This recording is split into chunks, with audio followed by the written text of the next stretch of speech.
Aloha mai kako, everyone. Welcome to tonight's episode of the Moana Nui Podcast as we continue our celebration of Mahina Olelo or Olelo Hawaii Month. Tonight we are going to discuss the Hawaiian word ʻOHANA. And a lot of people might be familiar with this one. ʻOHANA means family. And one of my favorite Disney movies is, I would say, credited with bringing this word to a broader stage with Lilo and Stitch. Everybody probably knows that the phrase ʻOHANA means family, and family means no one gets left behind. So tonight we are going to talk about this word and see what our guests think about that interpretation, but digging deeper into what it means to us as Kanaka today, in the past, in the future, how the word may have evolved over time, and to help people just get a better sense of the way we view things and center our worldview and our perspective through tonight's episode. So mahalo nui for joining us tonight, whether you're on the live or in the replay. We're really honored and welcome you all to tonight's show. As you all probably know, my name is Moana McAdams, and I will be your host tonight. And I'm joined by three wonderful guests who I'm excited to have join us tonight. Our first guest is someone who is new to our show. She has been enjoying our content as a viewer and a listener, and I'm really excited to have her join us tonight for this particular discussion. Her name is Elizabeth McGann, and she is a dedicated clinical social worker who specializes in wellness and mental health support. She's a Native Hawaiian, born and raised on Oahu. She now lives in the diaspora with her husband and her two sons and two daughters living in Michigan since the late 1990s. She is a graduate of Kamehameha School's Kapalama, and she, along with Chantal Taylor-Schmidt and Erica Escondido, actively engaged and launched their nonprofit, Polynesian Indigenous Knowledge Organization of Michigan, or PICO, in 2022. And with that organization, they seek to engage, encourage, and equip our lahui to perpetuate Hawaiian culture. So want to welcome Elizabeth to the show. Aloha. Aloha. Thank you for having me, Moana. Of course, we're excited. Okay, and our next guest is AJ Paki Perkins. He is a Native Hawaiian born and raised, also from Kaneohe, Oahu. He, along with his three children, are award-winning children's book authors. I'm excited to see their books. I've seen them seeing that. And so he is here to join us tonight to talk about ʻOHANA. He also has a new book that's coming out soon. So hopefully we'll get to hear a little bit about that project as well as we dig into tonight's episode. So welcome AJ Paki to the show. Aloha. Aloha. And then last but not least, my superstar favorite artist, Brook Kapukuniahi Parker. He is an artist, obviously of Native Hawaiian descent, raised in Kahalu'u, Oahu. His family runs deep in the islands, and many of you have seen their faces on the wonderful pieces that he creates as he continues his family traditions and shares his talents with the world, not just with our lahui in Hawaii, but everywhere. His work is so inspiring. I can say inspiring, uplifting, honoring, all of those things, helping to bring our ancestors back into the present with us. So excited to have him on tonight's show as well as we bring his ʻOHANA into the present and help us explore this topic tonight. So welcome, Brooke. Aloha. Aloha. Thank you for having me. Of course. Okay, so let's see. We'll kind of start from the beginning. And I talked a little bit about Lilo and Stitch. And this is one that I wanted to incorporate into the conversation because as I'm working on it as a cultural consultant now, there's a new comic book series. And one of the things that I'm trying to do is incorporate some of our Hawaiian thematics and concepts into the series, but in a way that raises curiosity, just like the word ohana did, in helping people to understand not just the literal definition, a deeper sense of what it means to us as Kanaka. So, with that said, what does ohana mean to each of you? And I'm going to start with. So this is a little challenging for me when I speak in public about it. I've talked at BYU the first time when I talked about ohana, because me and my children, we talk about mahalo hana, mahalo, aloha, ohana, the three greatest Hawaiian words and greatest Hawaiian values. And when we talk about ohana, I was talking about my ohana to break apart the word and use that as a way to get deeper into the kauna of the word. And when I did that with ohana, we see words like o, oha, ha, hana. And the thing that I got hung up on was this idea of hana, meaning work, because we talked about you as your ohana, you guys work together for life to continue to bring together this beautiful thing, right? So that's how it was for me, right? Just the traditional, this is our ohana, this is our family. But then later in life, I learned from my ancestors that hana does not mean work. Ha, breath, life. N was for Noah, which means unbridled. A is for akahai, grace, to leave things better than when you found them. So if we look at this, when you talk to a Hawaiian, when they see me taking care of my children, what are you doing? Hana. Oh, when they see me tilling the land, oh, what are you doing? Hana. When they see me out there fishing, what are you doing? Hana. So from their perspective, they see me actually doing physical work. They think hana means work. But if you ask a Hawaiian, that's not work, because in the traditional sense, work is what you do until you can get somebody else to do it for you. That's hana. That's work for them. But for us, hana, I don't need somebody else to take over my job as a father, my job as a caretaker of the aina, of the vai, of the kai. So when we look at that sense, the O in front of hana means eternal. Not all O's mean eternal, but in that particular sense, on Oahu, that also means eternal, right? So when we look at the fact that hana means this unbridled, unleashing of grace forever, that to me is what ohana means. My family is family, but it's something that I will continue to do. So it's a little controversial because it's not the normal thing, but 250 years ago, we knew what ohana was. We knew what hana was. We didn't need Westerners or outsiders to look at us and tell us what ohana was or what hana was. When they said, oh, you caring for your baby, you hana, yeah, whatever. I don't need to know. I know what I'm doing. Somebody doesn't need to tell me. But 250 years later, our children think hana means work. And it's just different. So I'm sorry for taking it down a different rabbit hole, but at the end of the day, if we're trying to teach our keiki the proper understanding of who we are and why we do what we do, that's why ohana is so important to us. It's not just family. Family means to get together and don't forget that. No. That's beautiful.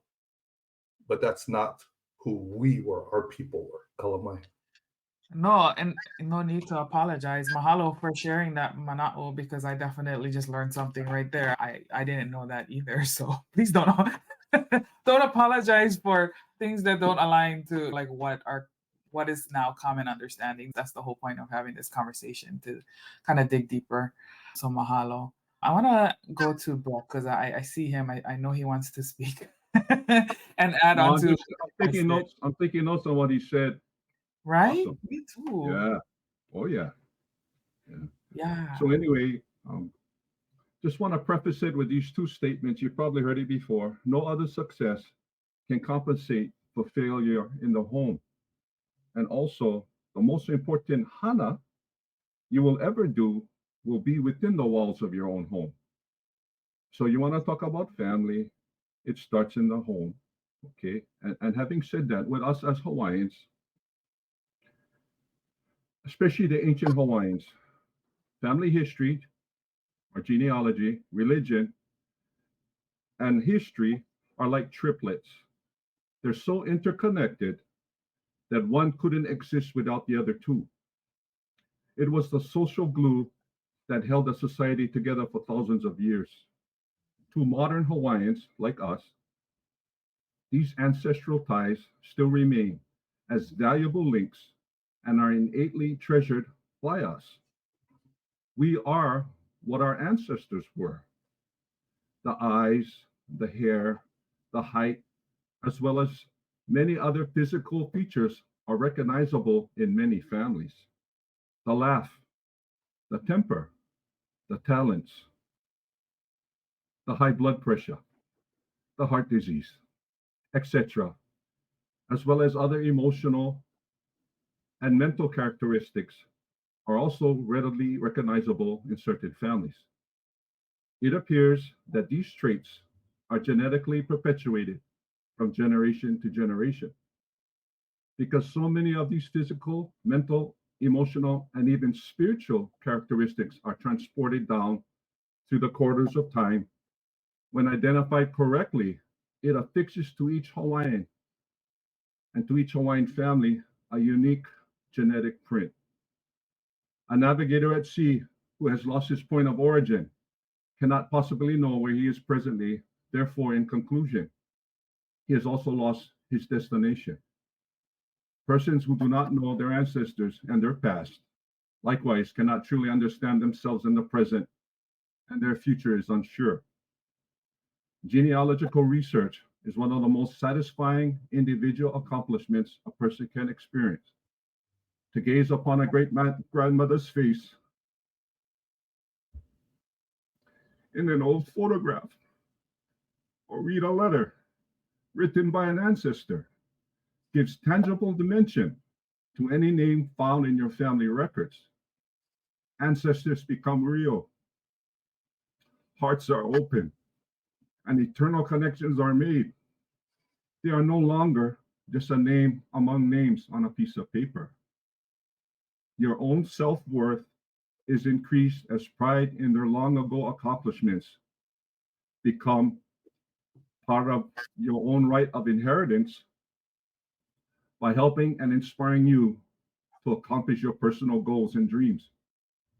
Knowing who you are gives you a sense of place in time and in the cosmos. You are an extension of the many that came before you and a model to those that follow. You are important. You are somebody because you have family. This is the essence of being Hawaiian. Hawaiians have always known of this point of reference between themselves and their ancestors and their descendants. It is my sincere belief that every living Hawaiian today, if diligent in his own research, will be able to find that we are all related. This ʻOHANA connection is what makes us what we are. And I hope that we can all kokua each other successfully in seeking our own family connections. Thank you for having me share that. Wow, that was so beautiful, and I just love the way you laid that out. It's interesting because I was just having a conversation with my mom the last time I was at home, and I've been digging deep into our mo'oku hauhau, and not a lot of people take the interest of doing that, but I feel you said it yourself. It's very important for the generations to understand that because it does definitely boost your self-worth. It makes these people real.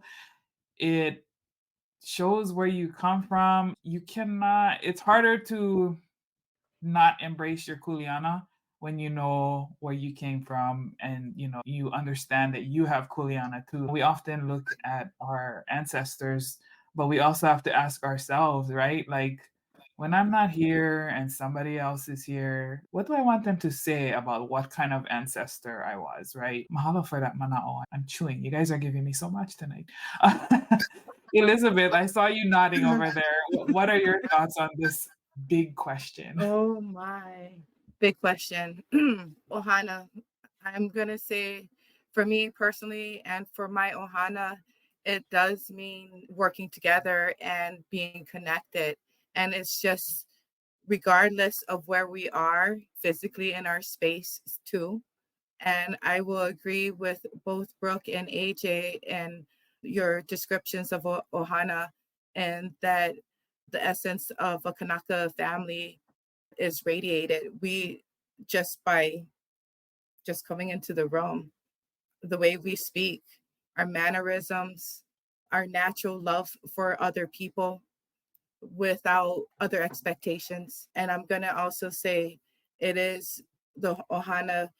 Our basic goal as parents too is to ensure that our keikis and our future generation will continue our legacy and really ensure that the ʻOHANA, our responsibility, our love, will just not be forgotten. And I'm just going to say, because I'm married to my husband's Irish, so my kids are half Irish. So we've lived in the diaspora. They were born and raised in a small little white town. And we're very blessed that we do have the little Traverse Bay of Odawa Indians. So we're cousins. And so I made my own ʻOHANA here with our own family and also with the other local families that I did end up finding here in Michigan. And to me, ʻOHANA means love. ʻOHANA means being together regardless. My parents, they've been on Oahu. I've been here since the late 90s. Mama comes once a year for 30 days. That's the most I get of my mama. I'm very blessed that she's still alive. Daddy is still alive, 75, but he will never leave Hawaii ever, ever. He's never, no. And we have to go to him. ʻOHANA to me means aloha, lots of ensuring that our keikis will pass that on to their keikis. And I'm so blessed that I have two mo'opunas that I can start instilling all this ike and mana'o too. So that's what I got. Mahalo for that. I like that you kind of touched upon one of the other things that I wanted to talk about in terms of an extended ʻOHANA. ʻOHANA has layers. And so from a Kanaka perspective, there's also the concept of hanai and what that word means. And Moana, so before you go down there, could I tag on that since you brought in hanai, right? Mhm. When we talk about this concept of ʻOHANA, if you take what I said earlier, there's two ways that you can add to an ʻOHANA: hanau and hanai. And both of these words have the root hana that we talked about. Ha, na, noa, unbridled, akahai, grace, leaving people, places better than when you found them or when they found you, right? So if we look at hana as a different take, when we think about how I can increase my ʻOHANA, it's one of two ways: hanau or hanai. So me and my spouse, when we have children, that is hanau. It is birth. It is from the ʻuhane, right? We take the hana, the ʻuhane, that is coming from our spirit coming out. That is because we are blood. But then the other way that we can add on to our ʻOHANA is hana'i. Short for i'o, from Heavenly Father. It is through that relationship that Heavenly Father has put in front of me. So you've got coming from my blood and coming from Heavenly Father, that relationship. These are the two ways that you can expend your ʻOHANA. That's it, plain and simple. It's either through my blood or through the relationship that Heavenly Father has allowed me to be a part of. It's so, I love breaking down the words. You're making so much sense right now. It's so simple. And but it's so funny deep. because as a Hawaiian, that's kind of some of our ancestors teach us, right? You got to, in order to get to the kauna, you know what I mean? You got to break down the word and go a little bit deeper. But some of the things that I found was I did break down the word, right? If I took ʻOHANA and I did exactly what I normally do, break it down, I get this kauna. The problem was hana did not mean what we think it means in this modern day. So if I try to break down that word, it's just wrong. So now when we start to think about ʻOHANA in this in the way that our ancestors knew it. And then we connect it to the things that we do know now, which is you said it, Hanai. Why are we talking about Hanai for? Like the Native Hawaiians in the Church of Jesus Christ of Latter-day Saints, where they seal people together, Hanai allows you to be able to be sealed to your Hanai family. When we look at all of these different things, we talking now, we bringing religion into this in a way that truly is, because as a Hawaiian, I was conflicted. I'll be the first one to say I was born and raised Catholic. So how is it that I believe in God, but then I'm Hawaiian and I believe in Pele? Until you realize that we believed in the same God. As Native Hawaiians, we had that same God. And I'm saying this just because when we talk about ʻOHANA, because this goes all the way back to our Aumakua. Same scenario, right? How is it that our Aumakua, if I talk about Aumakua in front of the modern day people, they look at me like I'm crazy. That's just crazy. But then when you think about it, those are our ministering angels. Those are our ancestors that have gone before us. So how is it that I'm crazy because I'm talking about Aumakua? Those are those that have gone before us that now continue to come and minister to us and be a part of who our lives represent. I'm sorry to kind of take it too deep and off kilter, but as I'm divorced, I was divorced, you know what I mean? We had this beautiful ʻOHANA with children, and then I got divorced, and then I got remarried, and I had stepchildren. And my ʻOHANA keeps growing. My first wife was Hawaiian. My second wife, Hauli, born and raised, went to church college in Hawaii. And then now she may be white, but she's more Hawaiian than me. So does that change who we are because of my blood? No, it's because of our heart. It's because of who we are. It's because who we connect to. Hanau and Hanai is so important for us because there's some of us that our Hanai ʻOHANA is as strong as our Hanau ʻOHANA. You cannot touch them. Those people belong to my ʻOHANA. I just want to share that. Mahalo nui. Does anybody else want to build upon what Paki said? Because that was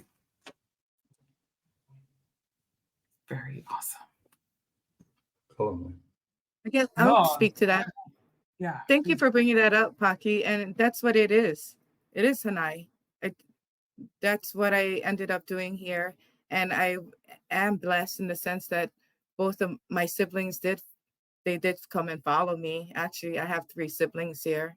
Yeah, and so that was a huge blessing because my nieces and nephew, I got to watch them being raised up here in the same town. So that was beautiful too. But we created our other families with the people here. And we're still very connected.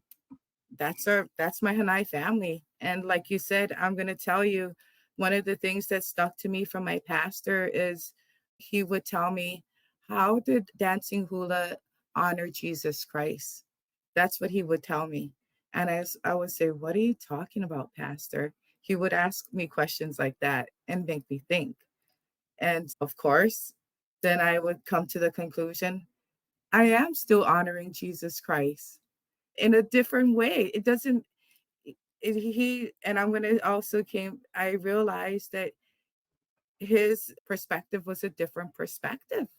It was just he didn't understand the Hawaiian culture at all.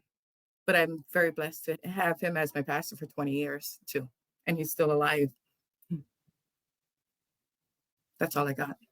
We talk about, yes, we come from different backgrounds, different ancestors. There's diversity there, but in no way I mean to create separation. Yeah, we all have our different personalities, likes, dislikes, but at the same time, when we come together as one in unity, that's how we move together, not only as a family, but as a nation. Yeah. You guys know, I don't even need to say this part, but I will. One of the biggest challenges, I don't want to call it a problem because problem is negative, but one of the biggest challenges we have as a Hawaiian people is agreeing to disagree. Sometimes they cannot move forward because too much luki, and where there's contention, there's aloha will walk out the door. And so when we're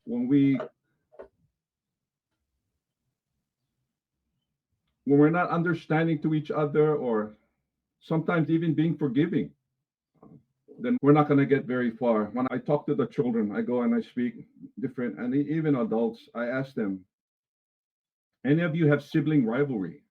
Oh, a lot of hands go up. Our mom was up at St. Louis School for Boys. 80% of the room raised their hand. And I said, that's just natural growing up. But I said, eventually, you need to make amends and cut that off because it affects that. You're going to have generational division, and that's not good. I just finished a series of 48 chiefs. It's called my rivalry series. So I did paintings of Kalau Nui Ohua and his 6 closest companions against Kukona and his sons. But eventually, as it continues down through the centuries when we don't. But we can learn lessons from the past, both positive, we can continue to emulate, and also learn from the negative. Some of that we leave behind. We learn from it, we leave behind. We try not to repeat it. Why do we need to repeat it? And I'm not in any way trying to be judgmental of my ancestors. They lived by a different set of rules. They'll be judged accordingly to whatever light and knowledge that they had. So will us. But when that knowledge comes, it becomes a stewardship now for you to continue to, I believe, I think I mentioned this before, that I'll have a stewardship report with my ancestors. And when I see them and meet them face to face, because I know I will, they're not here physically anymore. They never lived spiritually. Yeah. They're going to ask me, what did you do with my name? How did you perpetuate those things that I tried to do?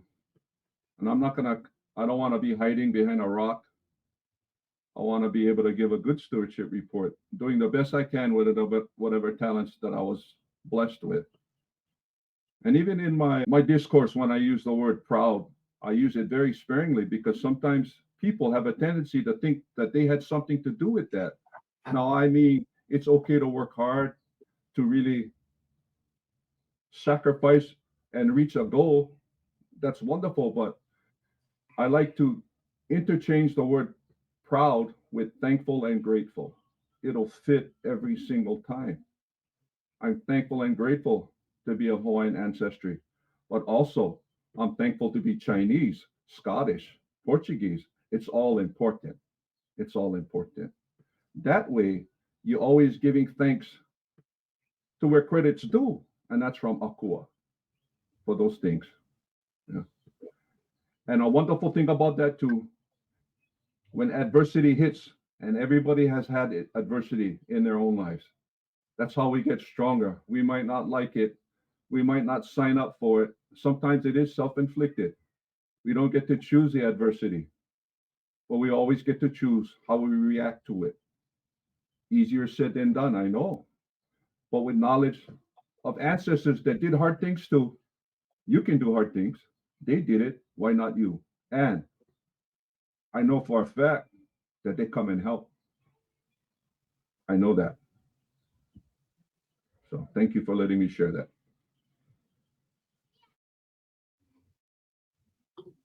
Mahalo. I love that you touched upon stewardship and always connecting back to the ancestors and how we continue to carry their legacy and their name, like you said, forward, and really being, I think the gratitude piece is very important. I think it has a lot to do with ha'aha'a and not being proud, but not proud to the point where, oh, I'm maka in that way, but just acknowledging, but still ever pushing forward. And we talked about navigating difficult things, and that's, we all, like you said, we all deal with that, but that's usually when I feel like we need to remember our ancestors, call on them to help uplift us when we're feeling a little like we can, but you can just remember like all the hard stuff that they did too. And I think one other thing you said was we don't want to judge our ancestors. And that's one thing that like I have caught myself doing, but it's one of those things where it's like hindsight is 2020. It's so easy for you to judge anybody, but you don't know what they were dealing with at the time, right? Like people are probably judging us right now of what we're saying right now, but you just have to take into consideration that everybody's just trying to do their best with the environment that's around them, adapting. And like you said, like we learn from their mistakes, we learn from what they did well, and we try to pull the best out of those situations and move it forward. So I really love that. Someone in the comments said, "Mahalo nui loa, Brooke. Your insight on stewardship resonates with her too." Awesome. It's funny. I choose to paint what I paint. I feel them close by when I do paint. Mhm. I was on the mainland last year, walking in a mall. All my kids live in Utah right now. They're going to school. They're finishing up. So somebody came up to me and said, "Hey, you that famous Hawaiian painter, huh?" And without a beat, I just kept on walking. I said, "No, brah, it's not me. You have me mistaken." He goes, "Brah, I just saw your video." I said, "You know what, brah? The people I paint are famous. It's not me." I said, that's never on the agenda. I just want to be able to take care of my family. Yeah. And I also mentioned before, I also have people, usually Hawaiians, ask me, "How do you feel making money off the ancestors?" And so you have that argument. Maybe you want to go talk to the guys that go to Japan all the time and teach hula and whatever it is. But I don't even go there down that road. I just tell this individual, because it's happened more than once. I said, if I had a great grandson taking care of my great grandchildren by painting my pictures and helping my name and memory stay alive, I'd be happy. Why not me? I said, I love them. And I know they love me too. How do you take care of your family? Turn it around. Right back to that guy. I said, I never went to art school. I started painting late in my life, 2009. But I found a passion in helping them live in our memories and duplicating those things. You talked about the Disney movie Moana. One of my other favorites is Coco, the little Mexican boy. What happens to that old man that nobody remembered him? Remember? He just kind of faded away. When I saw that, I said, man, who wrote this? Who wrote this script? It's not for kids. This is a universal thing. And that's what happens sometimes when we're so preoccupied in what we got to do every day. But pause and remember, because if it wasn't for that union back there, we wouldn't be around today. So we have some sort of obligation and stewardship to continue that. Anyway, thank you for letting me share that. Mahalo. Elizabeth, were you wanting to add on to that? Okay.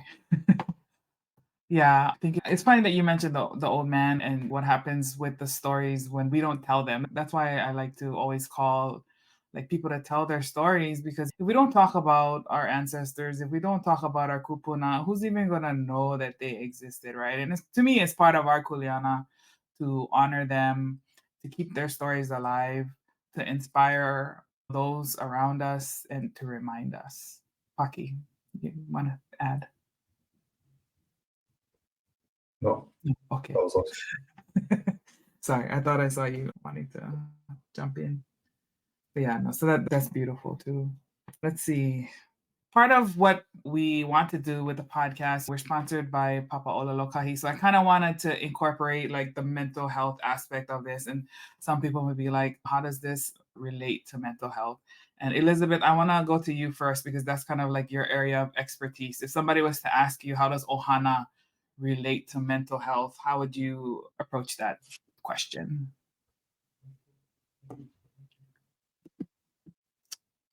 Oh, it relates in every single way, because with ʻOHANA and our mental health, just like with Brooke, our mental health incorporates everything: physically, intellectually, emotionally, and spiritually. And with connecting to ʻOHANA and our mental health, we need our ʻOHANA to help us sustain our mental health too. I'm going to tell you, for support, connection, helping each other out. Classic example, I have a sister that I am caring for right now who has mental illness that lives with me. and with my husband and I, and that's my kuleana at this time. And so mental health is very well connected, and ʻOHANA is all intertwined. I'm going to say for support and connection is ʻOHANA, mental health. We need each other, and for love and also accountability. Thank you for that, Elizabeth. I have a grandson. He just turned 6. When he was about 2, he was diagnosed level 3 autism, nonverbal. He had meltdowns, we don't know, different tendencies. And so, fortunate for us, Utah is one of the best places for him to grow up because they have a lot of schools that are dedicated to helping autism. But what we learned that it may be genetic. And so I look back at my life growing up. Some of my uncles, scary guys. So I got tested 2023 because there were some things growing up in my life. Old school. I don't think my parents knew. I'm not really blaming anybody on this. They didn't know how. Just lick them. And that's probably one of the worst things you can do. Yeah. Your self-worth, everything is just. And so I was tested in 2023, and I found out I'm on the spectrum. I figured that my intellect off the charts, but how to deal with people, I'm only going to tell you one time. That's it. And it only caused pain and heartache. Even if I could do it all again, raising my children, what I know now, but it's never too late. But to have that, and how to help, I go see I'll do a shout out. His name is Dr. Jason Kaniakala. I see him now once a month to help. We just sit down, talk story. He gives me tools to help manage my autism. And I wish I had that growing up, but I didn't. But it's never too late. And even, other members of my family, it's been a real blessing to be able to take care of that, because you see it more and more now. It's a real thing. You cannot just lick them. You cannot. Makes it worse. But I just wanted to share that. Thank you. If I could tag on that, it's been beautiful to hear Elizabeth talk about one side about the support of ʻOHANA, and then to have Brook talk about your connection, your DNA, and how that is important within the ʻOHANA aspect. And I would like to add that another opportunity is sometimes being able to know where you come from can help, right? To know that connection is there, to know that you are a descendant of royalty, that you are a descendant of power. And I say that, I think many of us, especially if you grew up in Hawaii, to Brook's point, you just give them lickings. It's that simple, right? You know what I mean? If your kid's naughty, then it's probably because they're not giving enough lickings, you know what I mean?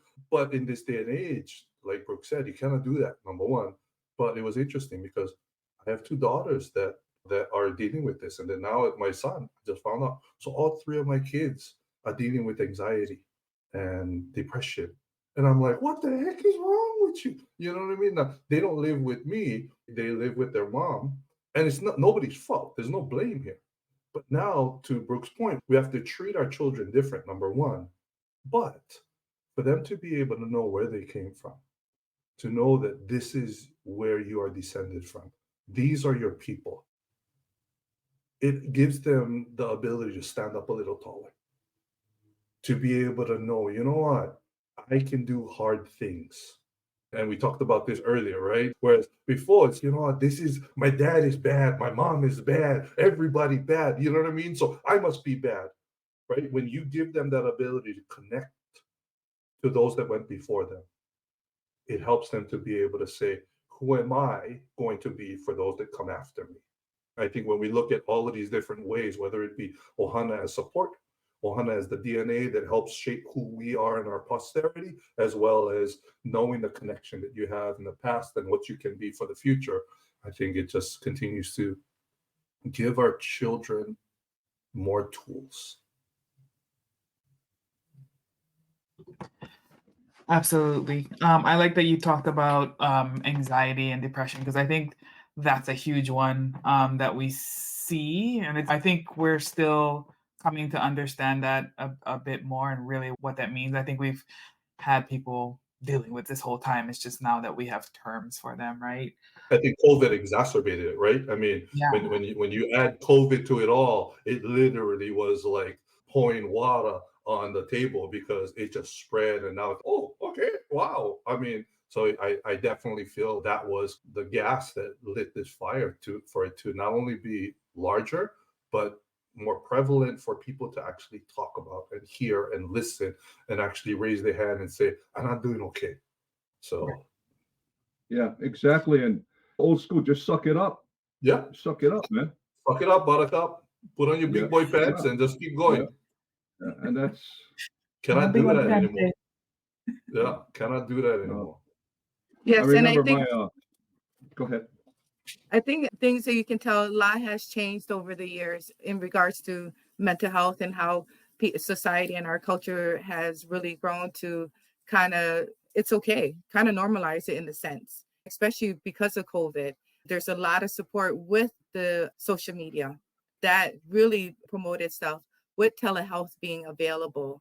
A lot of the times, and we all know this with anxiety, especially, it comes down to people not being comfortable in their own skin. And why are we not comfortable in our own skin? That's the Mhm. question, right? And what it all comes down to, and Paki already hit on it, it's that low self-esteem. And how do we get our self-esteem back? Going back to our roots. And that's all part of it. And I like that with Brooke, you for being so candid and being open that you recognize that you're on the spectrum, and now it's something that you can work with. And I think that's beautiful. You know what the neat thing for me, when I hear my family and my kids, my son just got married, sealed up in Utah this December. And I heard recently from my wife, my kids, they're all grown now. Hey, dad's changed, huh? Seems like he had a pocket full of passes. Give everybody pass when things didn't go right. That stuff is really helping him. And I'm never gonna be cured, yeah, but gotta keep on going. I remember my twins. I have twins. The last two, I named them Kamanava after their granduncles. One's a boy, one's a girl. They were both on their church mission during COVID. They couldn't go out anywhere. Anxiety, depression, staying in an apartment with three other Wahinis, and the walls start to come in, anxiety levels, depression, and it got so bad. Um, we didn't know when the COVID was going to be. It'd be best they come home. My son took it a little longer, but my daughter, we just brought her home, and I didn't fulfill my obligation. I said, no, you did. You had no control. Please don't feel guilty. Mhm. You did the best. Your service is accepted. Yeah. Because of the fact that they were dealing with things that was very real. Yeah. Yeah. And I'm just thankful. I tell my daughter, I don't think she's listening, but I'm just thankful because she's named after Kamea Moku. And be careful what you name your kids too. Sometimes I wish my middle name was Aloha. Yeah. The characteristic traits stick. Yeah. Kamea Moku and Kamanava. Kamehameha never sent Kamea Moku on a diplomatic mission. He always sent Kamanava. That wasn't Kamea Moku's talent. His talent was hit first, ask questions later. You always need guys like that. Yeah. So I just told my daughter, because she's Kamea Moku, I'm just happy she never threw anybody out the window. Yeah. For sure. And I'm thankful they lived on the first floor. But anyway. It's so true. You need both. You need the diplomat and you need the skull crusher. It's that balance. Got to get that balance in. Sometimes words just don't work. That's right. You need the ku and the hina. That's right.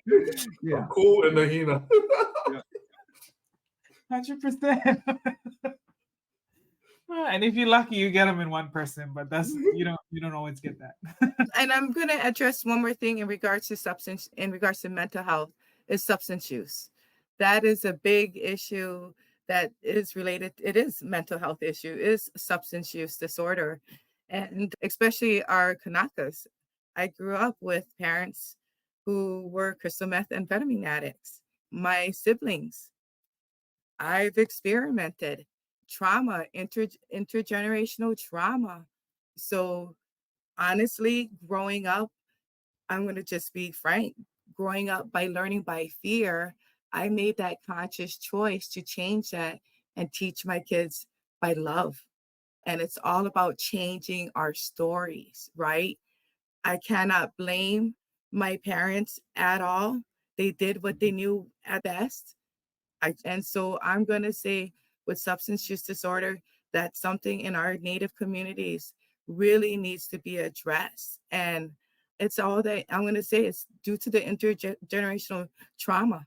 I personally, lots of my family members just wanted to address that issue. So.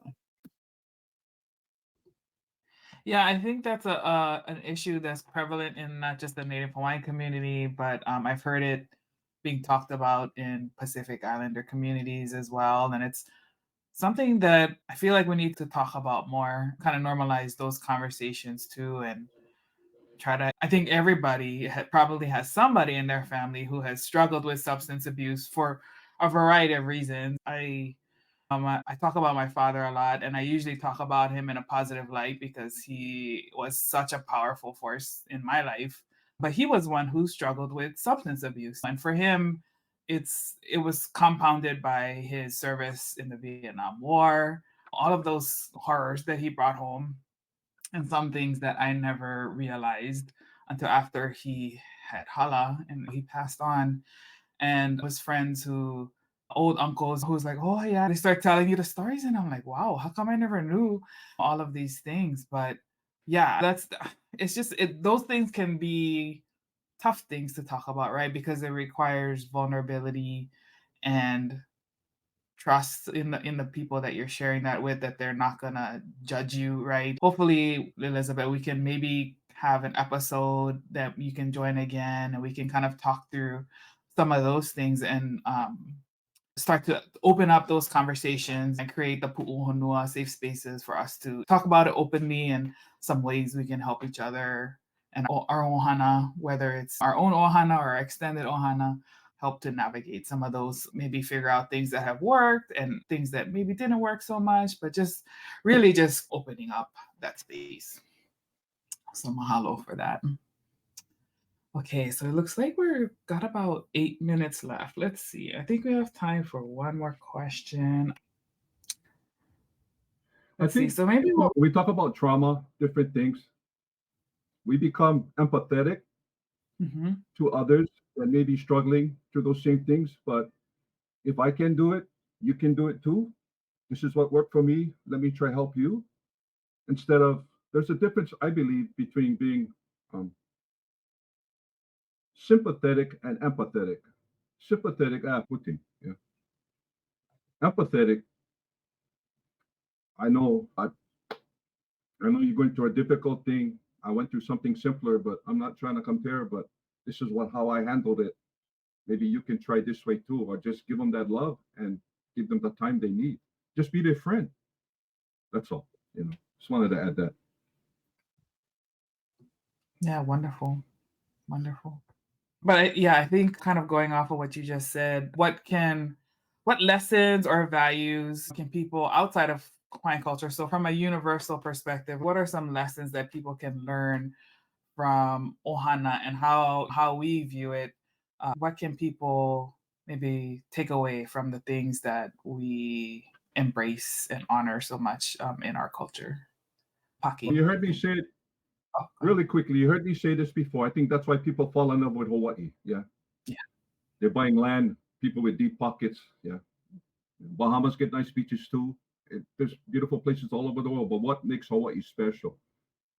I believe because we love and revere our ancestors, and they feel that when they come. It reminds me of their kind. They're not here physically. They never live spiritually. That's the aloha that they feel. It's different.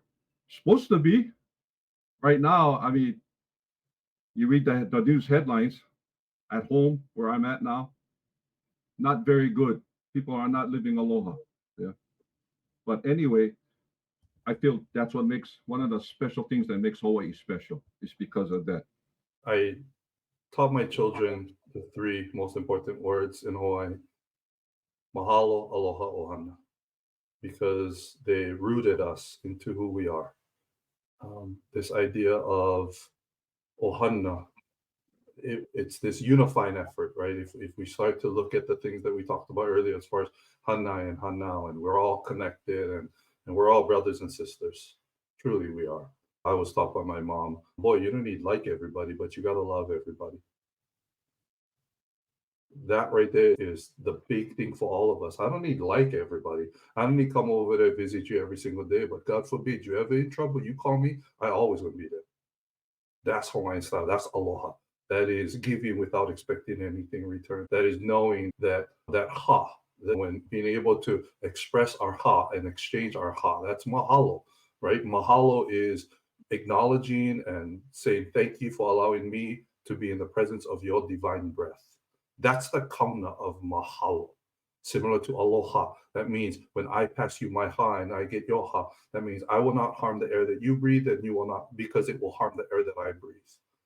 I will always do the things that I can to make sure that the people and places are better than when I found them or they found me.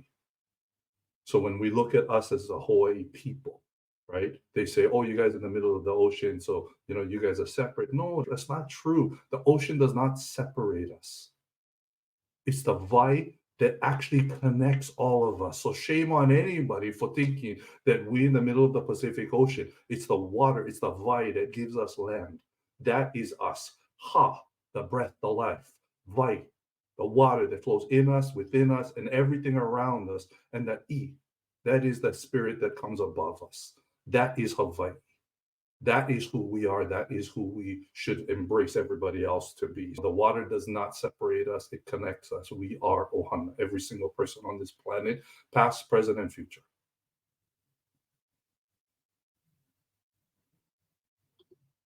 Wow, you just made me break down Hawaii. Wow. In a whole other way. Mahalo. Elizabeth, what are your thoughts on this before we Thoughts is wow. Wow. I actually echo the same sentiments as both Brooke and AJ. It does come down to we all connected. We all are one big ʻOHANA. We are here to continue to perpetuate our aloha for today and for our future generations. So that's all I got. Wow, you guys, mahalo nui. What this is such enriching. It's so much more than I expected to cover tonight in the short time that we have. I feel like these conversations could go so many different directions, and it's so hard to stop. Okay, you have an hour, pal. But mahalo, mahalo, mahalo. I'm gonna sit and chew on this for a while because I was trying to control my own emotions when you guys was sharing, because definitely gave us chicken skin for sure. I'm sitting here and I'm feeling fed. So mahalo for sharing your divine breath, all of you, with us, with our viewers, and helping us to really convey. Like being Hawaiian is just who we are. Like we do these things. So trying to explain it to other people is hard. And I always find that when people ask me hard questions about Hawaii, I'm like, I don't know, it's hard for me to explain to you. You just have to be there. You have to be in the presence. You have to share the breath, right? Like it's not something that you can just explain to people. You have to come, you have to spend time with our community. You have to develop that pilina and that connection and the respect to see what it is that really makes us special. Mahalo for helping me to try to answer those questions. And also for our kanaka who never had these in-depth views or teachings. Maybe we were disconnected from our kupuna, and for a variety of reasons, not all of us has that same access. And so this gives them things to consider as they try to find their own identity as kanaka wherever they are, right? Whether we be at home in islands or on the continent, helping us find our connection back to our piko and to the people, the ancestors, and our land that makes us so special. So mahalo nui for that. Alrighty, so thank you everybody for tuning in and being a part of our conversation tonight. I hope you guys enjoyed so much, because I'm speechless. This is why I'm fumbling over my words, because I'm just so grateful. Mahalo nui ya ʻoukou.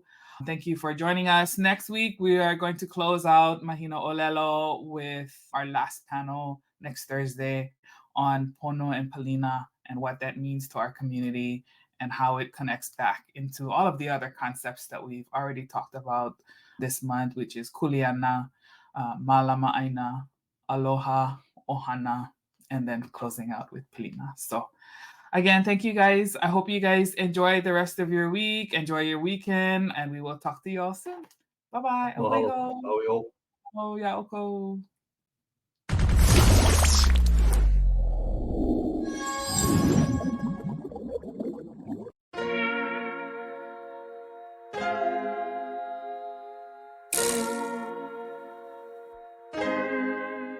So many stories left to tell, even if we have to ourselves. Can't keep history on the shelf. If we won't tell it, we will. If this the land of the free, it was a freedom then. When they annexed Hawaii and called it cedar lands, without any type of payment and no signing off. Called themselves the Republic in 1894. 1.2 million acres overtaken from the Native Hawaiians. When they resisted, the West retaliated in violence and erasure. The Hawaiian language is banned as part of colonialism's plan to expand, yeah.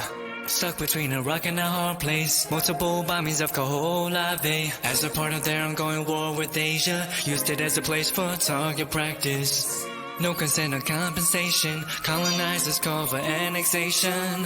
Never cover all the locals. School will never let you know. So many stories left to tell, even if we have to ourselves. Can't keep history on the shelf. If we won't tell it, we will. Too many stories left to tell, even if we have to ourselves. Can't keep history on the shelf. If we won't tell it, we will. We will. So if we put Hawaii into perspective, well, Black and Asian history is interconnected. Considering the fight with the Pacific, then of course versus Asia, they was treated as a middleman for war, but didn't let the Western colorism run its course. Cause dark skin was a sign of dignity to core. The land was taken in the name of capitalism, when prior to it was an actual kingdom. Clap back at the system. Stuck between a rock and a hard place. Multiple bombings of Kaho'olawe. As a part of their ongoing war with Asia, used it as a place for target practice. No consent or compensation. Colonizers call for annexation. Never cover all the locals. School will never let you know. So many stories left to tell, even if we have to ourselves. Can't keep history on the shelf. If we won't tell it, we will. Too many stories left to tell, even if we have to ourselves. Can't keep history on the shelf. If we won't tell it, we will. So many stories left to tell, even if we have to ourselves. Can't keep history on the shelf. If we won't, even if we have to ourselves. Can't keep history, we will.